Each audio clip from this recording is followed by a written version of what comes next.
Percaya Tuhan setia.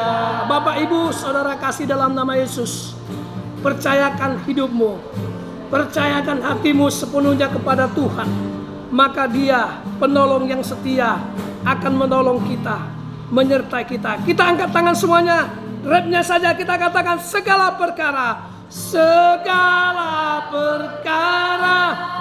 dapat ku tanggung di dalam Dia, di dalam Dia yang memberi kekuatan. Tuhan Yesus penolongku, Tuhan Yesus penolong dan sahabat. Tetap percaya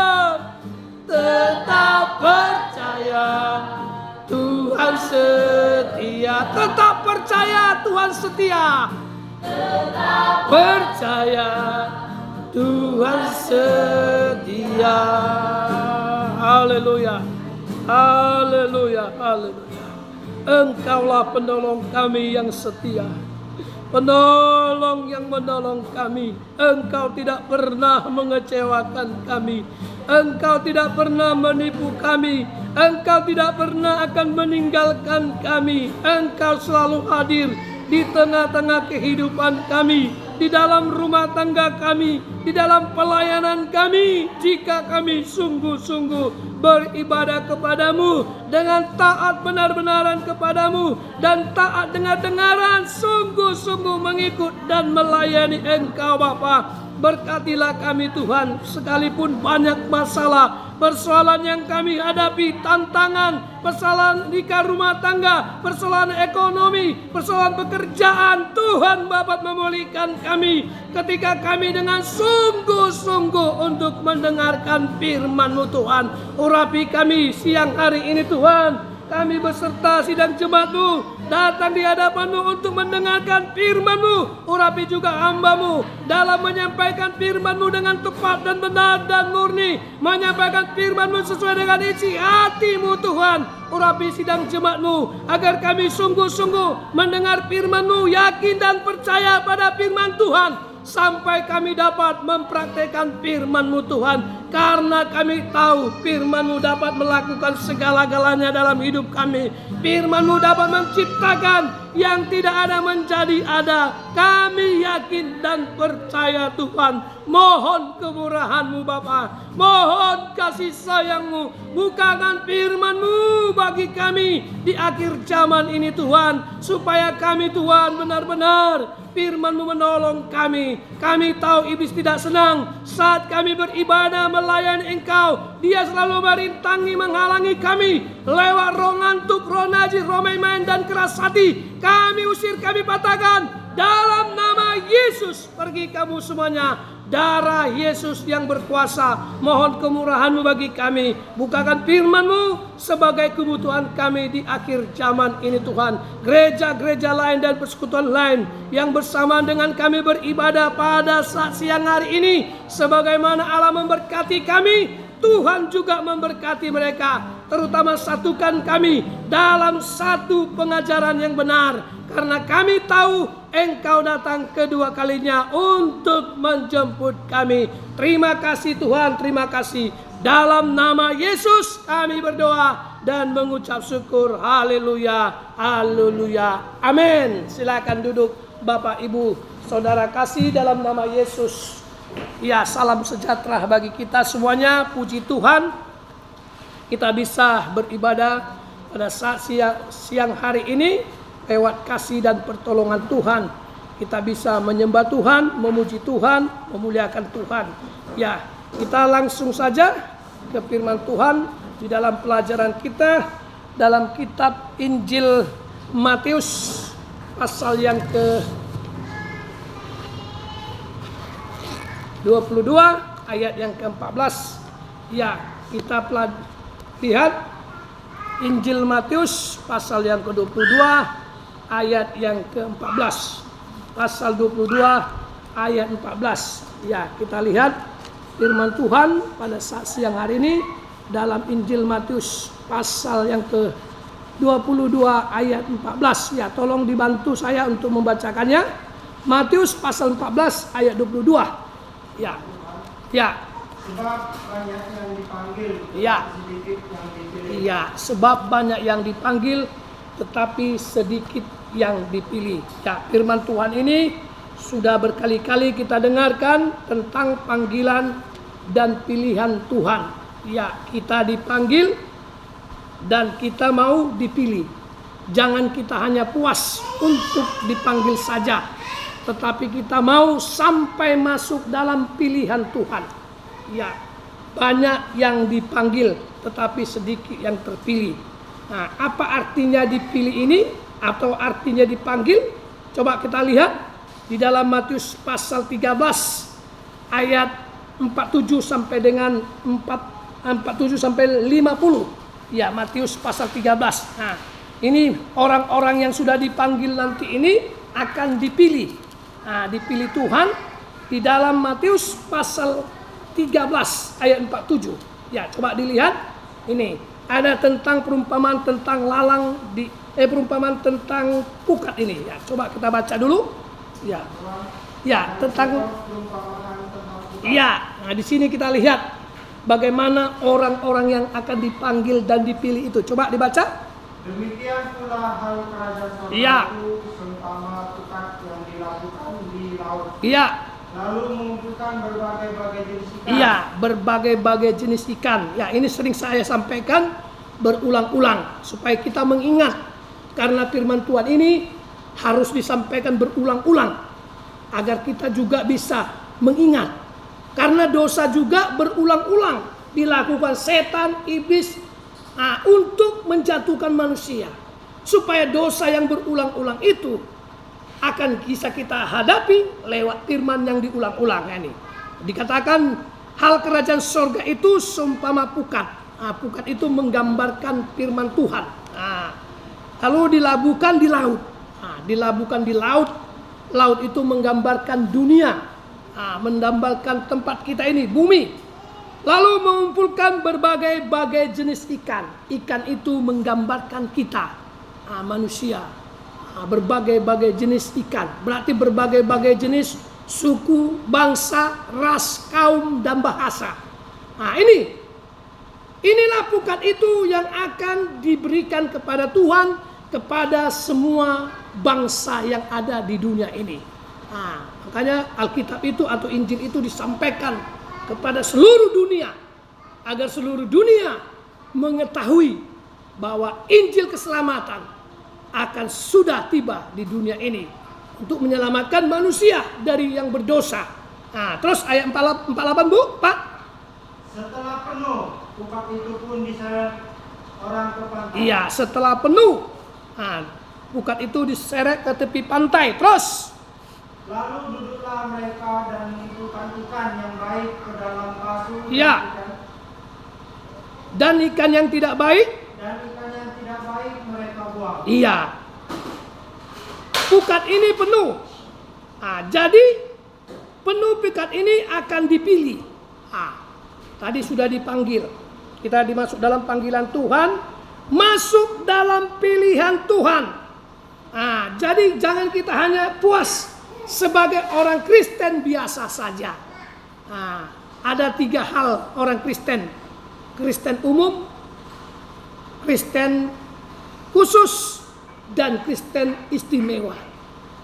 Jadi Kristen umum inilah yang masuk dalam pukat.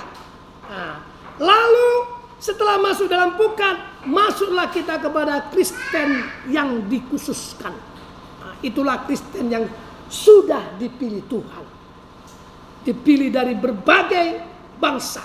Dipilih untuk menjadi umatnya. Untuk menjadi pelayan-pelayan Tuhan. Menjadi imam-imam. Jadi kita harus menjadi imam-imam supaya masuk surga. Sebab di surga itu semuanya harus melayani. Tidak ada yang tidak melayani. Jadi mulai dari sekaranglah kita belajar di bumi ini. Kita melayani. Apapun bentuk pelayanmu, itu namanya melayani. Sekalipun engkau menyapu gereja, apalagi menyusun bangku, singer, MC, apalagi pemain musik, itu pelayan. Jadi melayani dengan tekun. Kalau kita enak melayani, kita layani. Kalau nggak enak badan kita nggak melayani. Itu nggak setia namanya. Jadi melayani itu setiap saat, setiap kontinu, maupun siap tidak siap, waktunya kita harus melayani. Nah, ini. Jadi syarat-syarat pelayanan itu bagaimana? Nah, coba kita lihat. Nah, untuk menjadi pelayan itu, yaitu kita lihat dulu dalam 1 Timotius. Ya, syarat-syarat pelayanan. Ya, ini syarat sahabat sebagai imam. Supaya kita tahu imam itu bagaimana. Dalam 1 Timotius 3. Nah, coba dibaca dulu Pak. 1 Timotius 3 ayat yang pertama dulu. Nah, ini syarat-syarat pemilik jemaat. Syarat-syarat sebagai imam. Nah, coba dibaca Pak. Benarlah. Firman Tuhan Ya. syarat-syarat bagi penilik. Iya, penilik jemaat. Itu artinya pelayan Tuhan, imam-imam. Nah, penilik itu benar-benar orang yang sudah dipilih. Dipilih untuk melayani Tuhan. Amin. Iya, coba dibaca. Benarlah perkataan ini. Iya. Orang yang menghendaki jabatan penilik jemaat menginginkan pekerjaannya yang indah. Iya, pekerjaan Tuhan itu atau pelayan Tuhan itu berupa pekerjaan yang indah. Nah, indah di mata Tuhan. Nah, melayani Tuhan itu indah dan terhormat. Nah, apalagi katanya? Karena itu penilik jemaat haruslah seorang yang tak bercacat. iya, penilik jemaat, pelayan-pelayan Tuhan jangan bercacat, bilang. Seorang yang tidak bercacat. Terus Suami dari satu istri. iya, suami dari satu istri. Itu syaratnya ya. Nah, melayani Tuhan itu suami dari satu istri. Seperti saya, gak boleh 2 istri saya, gak boleh 3. Ini kata firman Tuhan, bukan kata saya. Amin. Haleluya. Ini kata Tuhan. Nah, gembala itu harus 1 istri. Istri gembala juga harus gembala juga harus 1 suami. Nah, pelayan Tuhan juga gitu. Nah, karena itu penilik jemaat harus seorang yang tak bercacat, suami dari 1 istri. Terus Dapat menahan diri. dapat menahan diri. Apa artinya dapat menahan diri? Tidak apa? Mudah emosi. Tidak mudah terpancing. Tidak mudah marah-marah. Nah, ini. Kami sebagai gembala atau sebagai ibu gembala jangan mudah marah-marah. Jangan mudah terpancing. Jangan mudah jadi batu sandungan. Jangan jadi tersandung ya. Amin. Jemaat Tuhan juga, penilik jemaat. Terutama kami sebagai hamba Tuhan dan sebagai ibu gembala, jangan mudah terpancing. Jangan mudah marah, jangan mudah emosi. Jangan mudah istilahnya menyimpan benci, dendam, gak boleh. Sekalipun jemaat itu banyak tingkah lakunya, banyak kritiknya, banyak ininya, harus sabar. Amin. Nah, ini kita. Nah, ini untuk pribadi kami ya, sebagai hamba Tuhan. Ya, dapat menahan diri, tidak mudah emosi. Nah, kami juga belajar di sini. Nah, saya masih juga belajar. Terus bijaksana, apalagi Pak? Bijaksana. Iya, bijaksana. Artinya dia harus dapat mengetahui keadaan jemaat itu. Apa kebutuhan jemaat? Apa menjadi masalah jemaat? Gembala itu harus bijaksana. Pelayan Tuhan itu, imam-imam itu harus bijaksana. Contoh, jemaat tidak datang berbulan-bulan, tidak beribadah. Ini tugas kita, pelayan Tuhan, imam-imam, kunjungi. Ini contoh ya. Contoh kedua, jemaat dalam kekurangan. Masalah kerja, masalah ekonomi. Ini juga kita harus bijaksana. Bisa kita bantu secara doa, secara ekonomi. Ini. Kalau bisa dibantu secara doa dan ekonomi, harus kita bantu. Kita lakukan prakteknya. Jangan hanya teori. Tuhan tidak mau hanya teori. Kita praktekkan firman Tuhan ini. Amin. Terutama pada kami. Terus apalagi kata Pak? Sopan. Pakaian sopan, berbicara sopan. Jangan gembala atau pelayan Tuhan ngomong kebun binatang kepada anaknya kebun binatang. Padahal di rumah ini banyak kebun binatang, nggak boleh manggil anak kita kasar, ngomong kotor, ini ngomong porno, nggak boleh. Ini sopannya sopan, pakaiannya juga sopan dalam ibadah. Jangan dalam ibadah pakai rok mini, segini roknya, nggak boleh. Baru bajunya segini, nggak boleh. Sopan di kata Tuhan. Apalagi Pak?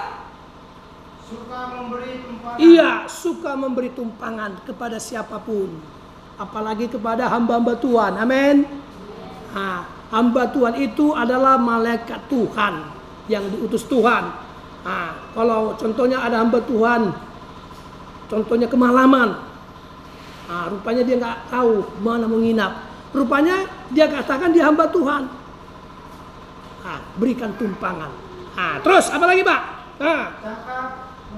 Cakap mengajar orang. Iya, cakap mengajar orang. Artinya cakap memberitakan firman Tuhan, menginjili.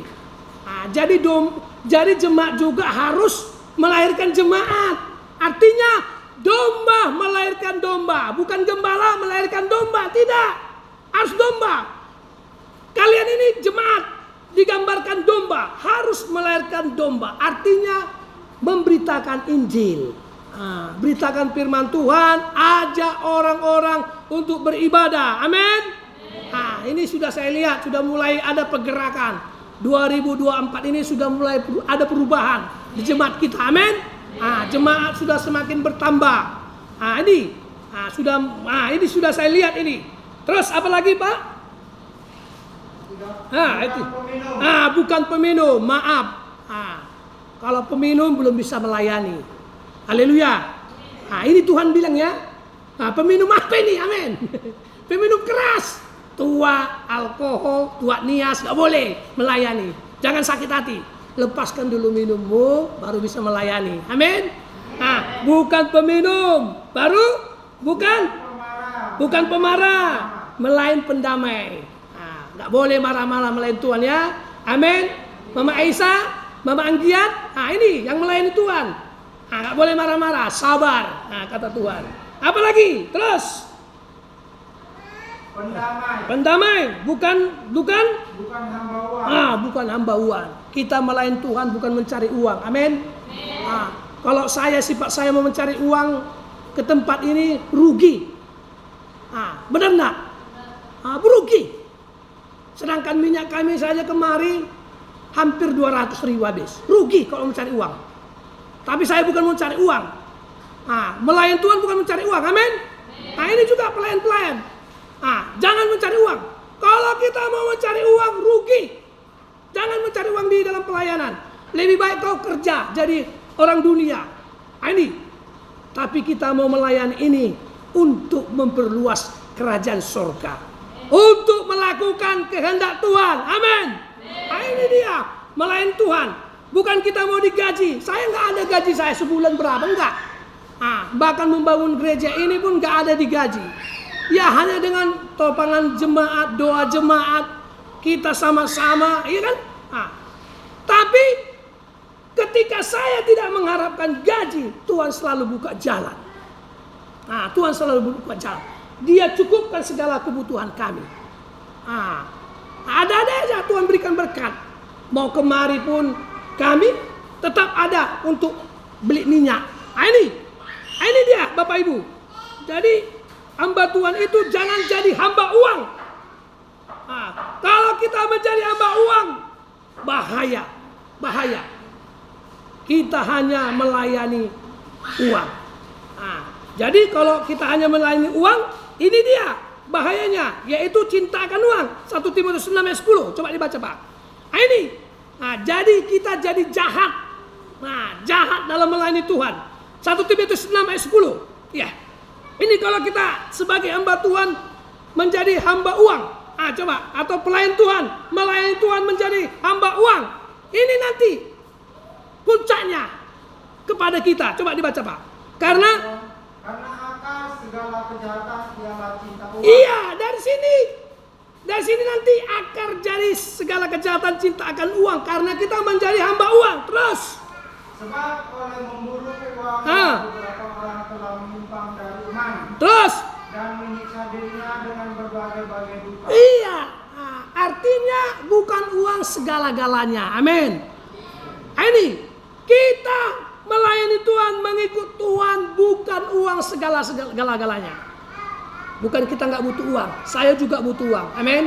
Semua kita butuh uang, tapi juga menjadi nomor 1 uang itu ya. Kita bikin nomor 2 atau nomor 3. Tapi kita utamakan itu dalam Matius 6 ayat 33.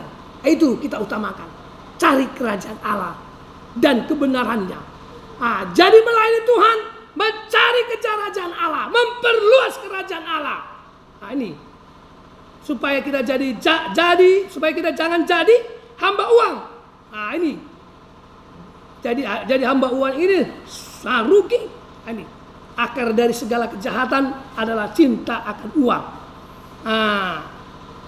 Sebab oleh memburu uanglah beberapa orang telah menyimpang dari iman. Kalau kita jadi hamba uang, kita jadi menyimpang dari iman. Tidak seturut lagi Tuhan Yesus inginkan. Maka kita harus melayani Tuhan dengan sungguh-sungguh. Coba kembali kemana tadi? 1 Timotius 3 tadi. Ayo.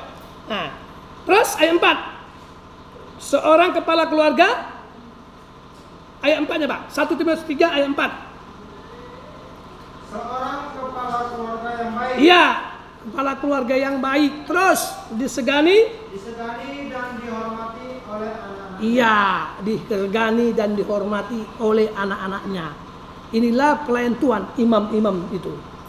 Seorang kepala keluarga itu menyatakan bapak-bapak, pria. Kepala keluarga yang baik disegani dan dihormati oleh anak-anaknya. Ayat 5. Jikalau seorang tidak tahu ngepalai keluarganya sendiri, bagaimanakah ia dapat mengurus jemaat Allah? Ini kepada kami sebagai hamba Tuhan.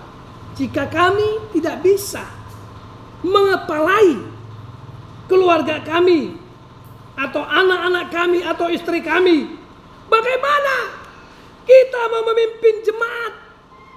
Dilihat jemaat itu contoh pribadi gembala. Bagaimana pribadi gembala itu dalam melayani, dalam rumah tangganya, dalam keluarganya. Apakah gembala itu betul-betul dihormati, disegani keluarganya? Baru bisa dia melayani Tuhan. Baru dia bisa menjadi hamba Tuhan. Juga imam-imam, pelayan-pelayan Tuhan harus seperti ini juga. Terus 6. Janganlah ia seorang yang baru bertobat. Ini janganlah dia seorang yang baru bertobat. Artinya yaitu seorang imam itu jangan diangkat menjadi imam yang baru bertobat dulu. Pertobatan ini dulu diuji dulu. Contohnya dia sudah dibaptis, sudah percaya, sudah bertobat, dibaptis, penuh Roh Kudus. Ini jangan terus diangkat dulu. Harus betul-betul dulu. Dia mau melayani, baru nanti kita angkat. Ini dia. Sudah dipercaya, bertobat, dibaptis ini sampai penuh Roh Kudus. Jadi imam-imam itu harus penuh Roh Kudus. Kenapa harus penuh Roh Kudus? Sebab jika kita tidak penuh Roh Kudus, maka pelayanan kita tidak akan diurapi Tuhan. Ini makanya pelayan-pelayan kejar Roh Kudus. Minta pengurapan Roh Kudus. Seperti semalam kita sudah merasakan kuasa Roh Kudus semalam ibadah itu ya. Saat menyembah saya juga rasakan itu. Semua ibu-ibu penuh Roh Kudus semalam di rumah Mama Aisyah. Kita ibadah. Sampai kita pun berdoa menangis. Suasana kuasa Roh Kudus. Itu dia. Jadi minta kuasa Roh Kudus supaya kita melayani dengan penuh Roh Kudus. Bukan melayani asal-asalan. Jangan melayani asal-asalan. Nanti pelayan kita ini rusak. Lalu apa katanya Pak? Agar jangan ia menjadi sombong dan kena hukuman iblis. Iya. Nanti kalau orang yang baru bertobat ini kita angkat menjadi imam-imam, satu saat dia bisa jatuh atau satu saat dia menjadi sombong. Ini sombong rohani. banyak orang-orang Kristen menjadi sombong rohani. Tahu sombong rohani itu? Selalu membenarkan dirinya. Ini orang lain salah, dia benar. Dilihat orang begini salah, begini enggak. Itu sombong rohani. Jangan sampai sombong rohani. Terus hendaklah ia juga mempunyai nama baik di luar jemaat. Ya, di luar jemaat artinya di lingkungan masyarakat, imam-imam itu harus memiliki nama baik. Ini dia. Ini orang yang terpilih itu. Dia memiliki nama baik di luar jemaat agar jangan ia digugat orang dan jatuh ke dalam jerat. Iya. Ini jangan kita di gereja seperti malaikat. Di luar gereja kita seperti setan. Nggak boleh. Baik di gereja maupun di luar gereja, kita harus seperti malaikat. Amin. Harus itu tunjukkan. Di gereja engkau seperti ini, pribadimu sungguh-sungguh. Di luar pun tunjukkan bahwa engkau betul-betul pelayan Tuhan. Jadi kalau di luar gereja kita tidak seperti yang dihendaki Tuhan, ini bahaya. Orang datang ke Tuhan pun jadi malas. Nggak usah lah ke gereja Getkin itu. Saya lihat itu pelayannya di gereja baik, di luar mencerita-ceritai orang, sombong, angkuh. Nggak boleh. Jangan kita menceritai orangnya. Nggak boleh. Sekalipun orang itu salah, kita tidak berhak menyatakan dia salah. Biarlah Tuhan menghukum dia. Itu aja. Ini dia. Imam-imam itu. Jadi dia kalau kita baca nanti di ayat 3 pasal 3 ayat 8 sampai dengan pasal 12 itu juga isinya. Kalau di sini juga, coba kita pasal 3 ayat 8 ini. Terusnya, syarat-syarat bagi diaken. Coba. Syarat-syarat bagi diaken. Iya, demikian juga diaken haruslah orang terhormat. Ya, jangan bercabang lidah. Jangan penggemar anggur, jangan serakah. Iya, ini lebih kuat lagi dia, lebih tegas dia katakan. Orang terhormat jangan bercabang lidah. Tahu bercabang lidah? Mulutnya lain di mulut, lain di hati. Itu bercabang lidah. Besok sama ini A, besok sama ini B, sama ini C, sama ini D. Itu dia bercabang lidah. Jadi kalau iya, katakan iya. Baik ke sini iya katakan, baik ke situ iya. Kalau tidak katakan tidak, ke sini pun tidak gitu dia. Itu orang yang tidak bercabang lidah. Amin. Itu dia. Jangan bercabang lidah, jangan penggemar anggur. Ini penggemar anggur, mabuk. Ini. Lalu jangan serakah. Ini hati-hati. Jangankan kita sampai serakah. Serakah itu merampas hak orang lain. Serakah itu menghalalkan segala cara. Ini serakah. Hati-hati. Mencuri milik orang lain sampai mencuri milik Tuhan. Ini hati-hati. Ini orang serakah ini Bapak Ibu. Tidak pernah puas orang serakah ini. Sudah punya ini, mau punya itu, mau punya ini, mau punya ini. Itu dia orang serakah. Dalam melayani Tuhan jangan serakah. Sama seperti itulah dikatakan si Nadab. Serakah. Ditelan bumi mereka. Ini dia orang serakah ini. Lalu melainkan terus ayat 9. Melainkan orang yang memelihara rasa iman dalam hati nurani yang suci. Iya, ini memiliki rahasia. Melainkan orang yang memelihara rahasia iman dalam hati nurani yang baik dan suci. Ini ya, hatinya harus suci. Melayani Tuhan ini harus memiliki hati nurani yang suci. Terus ayat 10. Mereka juga harus menguji dahulu. Baru ditetapkan dalam pelayanan itu setelah ternyata mereka tak bercacat. Iya, makanya ada nanti training imam-imam. Untuk memilih imam-imam itu mereka diuji dulu. Artinya di training. Kalau saya dulu di GKI, kami di training 6 bulan itu. Kalau saya dulu di GKI, saya dulu mantan GKI ya, 6 bulan kami di training. Di training dalam training pelayan-pelayan Tuhan. Setelah itu, setelah di training baru bisa melayani Tuhan. Baru bisa melayani pemimpin pujian, pemain musik, penerima tamu, apalagi membersih gereja. Itu. Jadi kenapa harus di training? Supaya kita melayani Tuhan setia dan bertanggung jawab. Amin. Kalau disuruh menyapu gereja setiap hari Sabtu, sianu jadwalnya harus menyapu gereja. Itu sudah ada jadwalnya. Dibaca nanti dia ada jadwalnya, saya bikin itu. Itu pelayan Tuhan. Jangan besok melayani, besok enggak. Ini. Jadi dia harus setia dan bertanggung jawab. Juga penerima tamu. Setiap hari Minggu siapa? Pemimpin pujian siapa? Dia harus setia. Dan pelayan-pelayan itu harus tepat waktu datang. Sebelum ibadah 15 menit sudah harus hadir. Itu dia. Amin. Haleluya. Ini jangan terlambat lagi. Jangan seperti 2023 di warung semua duduk-duduk. Udah tengah 11 masih kombur. Ini 2024. Perubahan harus kita lakukan. Amin. Itu dia. Melayani Tuhan harus tepat waktu. Jemaat juga. Tepat waktu dalam ibadah. Jam 10 tank kita mulai. Harus datang jam 10. Pelayan Tuhan harus datang jam 10 kurang 15. Itu dia. Harus melayani tepat waktu. Ini dia. Ayat 10 Pak.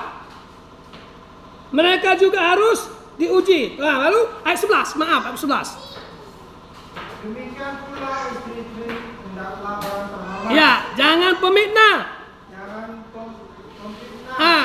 Hendaklah dapat menahan diri dan dapat dipercayai dalam segala hal. Iya, ini istri-istri.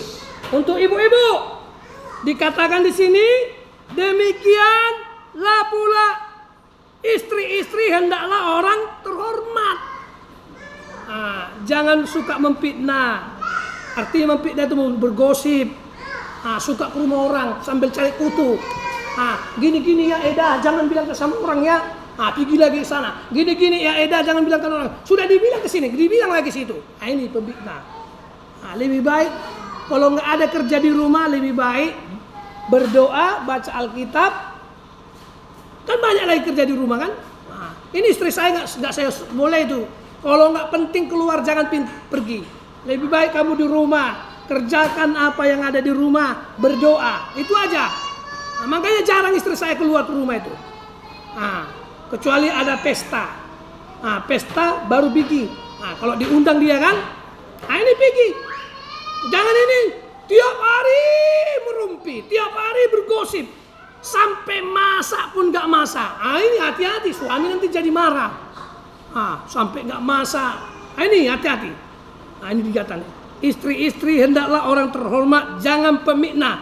Hendaklah dapat menahan diri dan dapat dipercaya dalam segala hal. Ini istri harus dapat dipercaya. Kalau dia bilang suamimu harus begini, ya lakukan. Itu namanya dapat dipercaya. Jangan istri menjadi nggak bisa dipercaya. Dikasih uang 1 juta, habis, kurang. Hati-hati ya. Gaji suami contoh 1 juta, pengeluaran 1.500.000. Apa nggak pening? Pening kan? Itu ada di tempat kami itu di Kerinci. Gaji suaminya sekian juta, tapi selalulah istrinya ini utang kemana-mana. Hati-hati. Ini. Jadi suami itu digunakan dengan baik. Kumpulkan. Bila perlu apa yang perlu dibeli, yang perlu ya, jangan nggak perlu dibeli. Ini hati-hati. Ini nanti bisa menimbulkan masalah dalam rumah tangga. Belum saatnya kita punya ini, kita mau punya ini. Belum saatnya mau beli ini, mau beli itu. Tetangga beli sepeda motor, suaminya dipaksakan mau beli sepeda motor. Padahal ada sepeda motornya. Harus 2 sepeda motornya. Padahal orang itu 2 orang, suami istri. Suaminya jarangnya di rumah, manda kerja.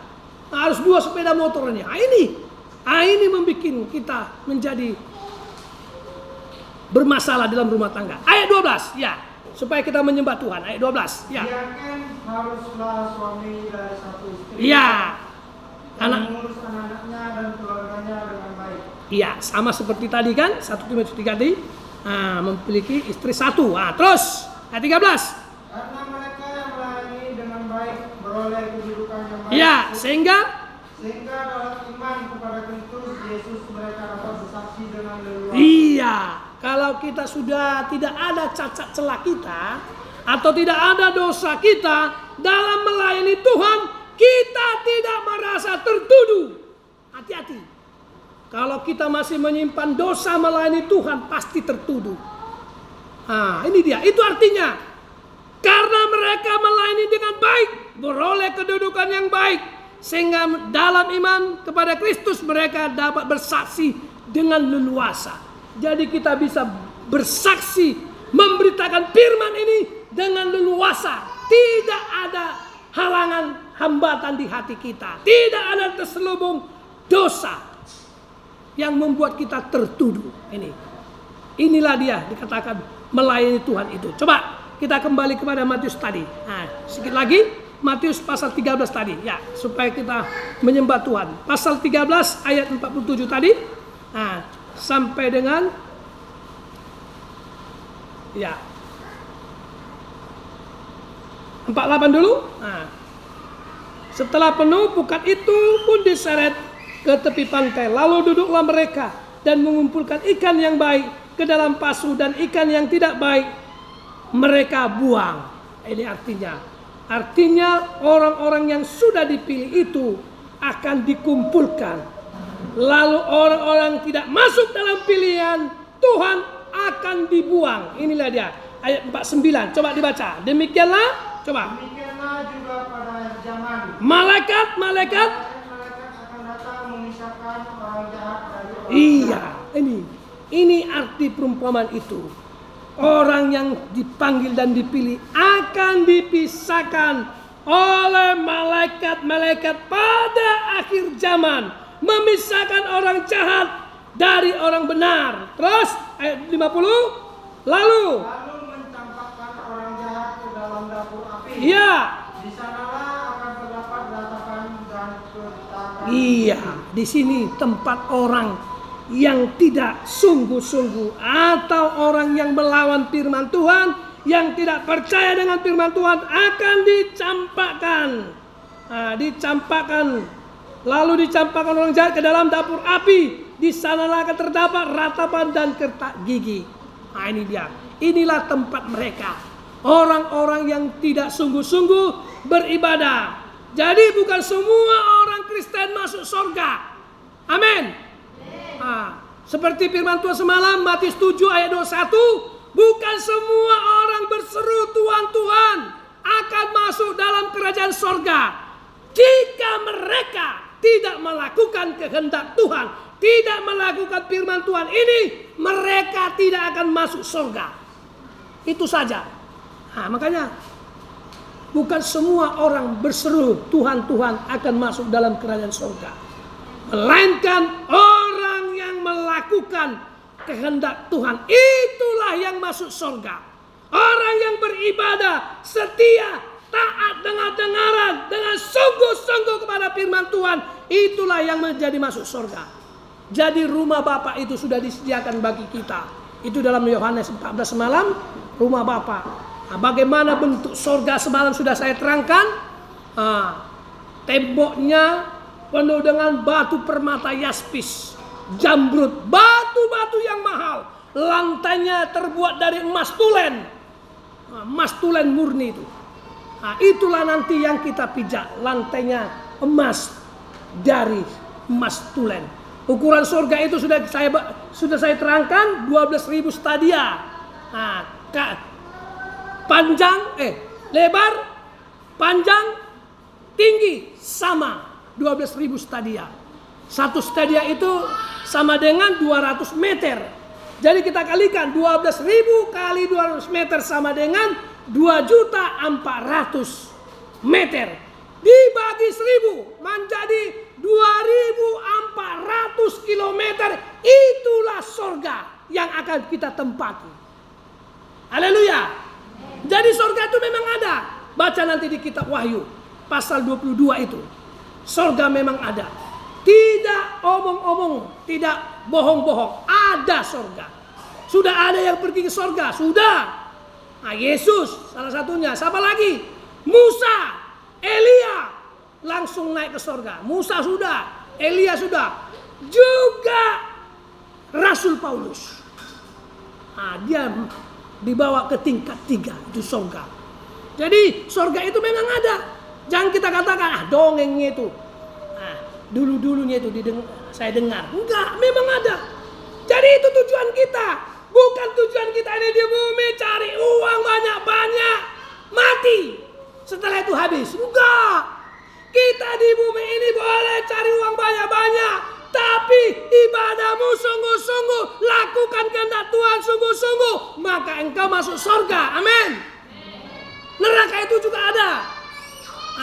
Pernah dengar Lazarus dan orang kaya? Pernah dengar? Pernah kan? Lazarus orang miskin. Dia setia kepada Tuhan. Mau makan aja dia susah. Harus dia menunggu di pintu orang kaya itu. Coba kita kembali ke situ dulu sedikit aja. Saya buka dulu. Lazarus orang kaya. Biar kita tahu neraka dan surga itu ada. Lukas pasal 17, pasal 16. Ya. Pasal 16, Pak. Ya, coba dibaca dulu. Pasal 16 ayat 19. Jadi neraka ada, surga ada. Nah, sekarang kita pilih. Manusia tinggal pilih. Terserah Anda mau ke neraka. Kalau mau ke neraka, dibakar selama-lamanya. Nah, kalau mau di surga, senang selama-lamanya, sukacita selama-lamanya. Itu dia. Kalau kita mau ke surga. Tapi saya buka dulu. Semalam saya buka di surga, sekarang saya buka dulu neraka. Coba dibaca dulu. Orang kaya dan Lazarus yang miskin. Coba. Ya. Kaya dan Lazarus yang miskin. Ya. Ada seorang kaya yang selalu berpakaian jubah ungu dan kain halus. Ya. Dan setiap hari dia bersukaria dalam kemewahan. Iya, ini orang kaya. Dia hebat di masa dunia. Punya ini, punya itu, punya ini, beli baju ini sukanya. Terus ayat 20 ada? Dan ada seorang pengemis Iya. bernama Lazarus. Iya. Badannya penuh dengan borak. Iya. Berbaring dekat pintu rumah orang kaya itu. Iya. Ada orang miskin namanya Lazarus. Dia berbaring di pintu orang kaya ini. Untuk apa dia berbaring? Untuk minta nasi. Terus apa katanya? Dan ingin menghilangkan laparnya dengan apa yang jatuh dari meja orang kaya itu. iya. Malahan anjing-anjing datang dan menjilat boraknya. Iya, inilah Lazarus. Sangat miskin. Mau makan aja dia terancam. Harus duduk di pintu orang kaya ini dan menunggu makanan itu jatuh dari meja tuannya. Itulah yang dimakan si Lazarus ini. Inilah karena miskinnya si Lazarus. Setelah itu datang anjing menjilat borok si Lazarus ini. Si Lazarus ini penuh dengan borok tubuhnya. Terus apa katanya, Pak? Kemudian matilah orang miskin itu. Iya, lalu dibawa oleh malaikat ke pangkuan Abraham. iya, mati orang miskin ini. Dibawa malaikat-malaikat Tuhan ke pangkuan Bapak Abraham. Artinya dia dibawa ke Firdaus. Belum ke surga nih ya, masih Firdaus. Dia dibawa. Kenapa Lazarus ini dibawa oleh malaikat-malaikat Tuhan ke pangkuan Abraham? Jawabnya, karena si Lazarus ini orang yang sungguh-sungguh. Gak mungkin orang yang tidak sungguh-sungguh masuk surga. Amin. Betul gak? Kan gak mungkin. Lazarus ini sungguh-sungguh. Makanya dia duduk di pangkuan Bapak Abraham. Bapak orang percaya. Bapak orang beriman. Ini dia. Dia duduk di pangkuan Abraham. Lalu mati juga orang kaya ini. Coba dibaca, Pak.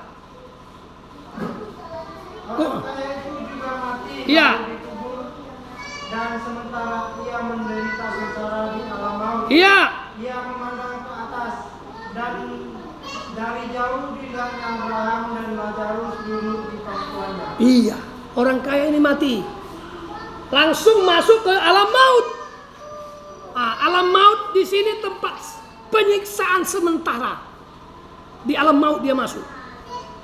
Langsung dibawa rohnya ke sana, disiksa, dia sangat kesakitan, mau minum aja dia tidak bisa, dan dia lihat dari atas. Jadi begini dia bentuknya ya. Di sini Bapak Abraham dan Lazarus, di sini orang kaya itu. Dia lihat. Lazarus duduk di pangkuan Bapak Abraham. Lalu apa katanya? Ayat 24. Lalu ia berseru, Iya katanya, Bapak Abraham, kasihanilah aku, suruhlah Lazarus supaya ia mencelupkan ujung jarinya ke dalam air Ah. dan menyejukkan lidahku, sebab aku sangat kesakitan dalam nyawa api ini. Iya, dia memohon kepada Bapak Abraham supaya Lazarus ini mencelupkan ujung jarinya ke dalam air, karena dia sangat kehausan. Aku sangat kesakitan di dalam nyala api ini. Ini dia langsung masuk penyiksaan di alam maut Bapak Ibu. Jadi orang mati itu dia langsung disimpan di sini. Kalau orang dia jahat ya, di alam maut. Jadi jangan kita sesat, jangan kita salah ya. Kalau sudah mati orang tuamu, kalau dia baik atau jahat ada tempatnya. Dan rohnya tidak pergi kemana-mana. Ini buktinya di dalam Alkitab. Orang kaya ini minta kepada Bapak Abraham. Dan rohnya sudah di alam maut. Tidak bisa kemana-mana. Dia tidak bisa lagi ke bumi. Sekali saya katakan, kalau orang tua kita sudah mati, atau ibu kita, atau nenek kita, atau siapapun, itu tidak ada lagi sangkut pautnya ke bumi. Rohnya tidak bisa ke bumi. Jadi siapa itu om? Itu setan. Percaya enggak? Haleluya. Kenapa om bilang setan? Setan itu tahu sifat kita. Sebab dia sudah hidup dari zaman dulunya. Kita hidup paling lama 70 atau 80. Dia tahu sifat kita. Mau makan apa? Mau ini. Tahu dia kesukaan kita. Itu setan. Jadi kalau dia datang ke rumahmu, ke dalam mimpimu, jangan percaya. Sebab inilah buktinya. Ini kita lihat nanti. Buktinya nanti si orang kaya ini menyuruh si Lazarus supaya memberitakan firman Tuhan kepada saudaranya. Ada lagi 3 orang lagi saudaranya. Coba terus langsung Pak. Ayat 25. Tetapi Iya. Abraham berkata, anak, ingatlah bahwa engkau telah menerima segala yang baik sewaktu hidupmu. Sedangkan Lazarus segala yang buruk.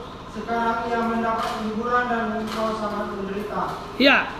Ayat 27 langsung ayat 27. Ini dia menyuruh Bapak Abraham pergi ke rumah orang kaya. Bapak menyuruh si Lazarus supaya pergi ke rumah saudaranya. Ayat 27. Kata orang itu. Kalau demikian, Iya. minta kepadamu, Bapak, supaya engkau menyuruh dia ke rumah ayah. Iya. Disuruhlah si Lazarus ke rumah ayah daripada orang kaya ini. Kenapa? Terus. Sebab masih ada 5 orang saudara. Iya, masih ada 5 saudaraku dibilang. Supaya ia memperingati mereka dengan sungguh-sungguh. Ini buktinya kan? Kenapa harus si Lazarus disuruh ke bumi memberitakan firman Tuhan? Kenapa nggak dia? Kalau gitu Bapak biarlah aku pergi ke rumah orang tuaku. Karena ada 5 lagi saudaraku. Supaya mereka jangan masuk ke tempat ini. Tapi dia minta si Lazarus. Itu buktinya berarti roh manusia itu tidak bisa lagi kemana-mana. Baik si Lazarus maupun orang kaya ini. Terus baca Pak. Mereka jangan masuk ke dalam tempat penderitaan ini. Iya.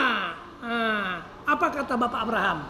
Tetapi kata Abraham, Iya. ada pada mereka Iya. kesaksian Musa dan para nabi. Iya, baiklah mereka. Baiklah mereka mendengarkan kesaksian itu. Artinya, baik si Lazarus maupun kau tidak bisa lagi ke bumi. Lalu Bapak Abraham katakan, ada kesaksian Musa, para nabi, itulah didengarkan, itulah diikuti, supaya mereka jangan masuk neraka ini. Itu artinya. Jadi hubungan orang mati dengan orang hidup tidak ada lagi. Amin. Amin. Nah, makanya kita jangan sampai tersesat. Banyak sekarang ini orang-orang kita Batak melakukan seperti itu. Pergi ke kuburan orang tuanya berziarah. Dibilang gini, supaya dilindungi roh orang tuaku, aku berziarah lagi. Tidak ada hubungannya lagi itu. Kalau orang tuamu baik, pasti dia ke surga. Itulah tempat Firdaus, tempat Bapak Abraham bersama Lazarus tadi. Kalau dia jahat, inilah tempatnya. Di alam maut. Ini belum neraka ya, masih alam maut. Apalagi di neraka, sangat mengerikan. Di neraka itu ada ulat. Ulat, kalau kita baca nanti di Matius itu, dia tidak mampan dibakar. Inilah nanti menggigit tubuh kita di dalam neraka. Itulah yang kita hadapi. Ulatnya tidak mampan dibakar. Coba saya kasih ayatnya ya. Injil Markus. Supaya kita menyembah Tuhan. Markus pasal yang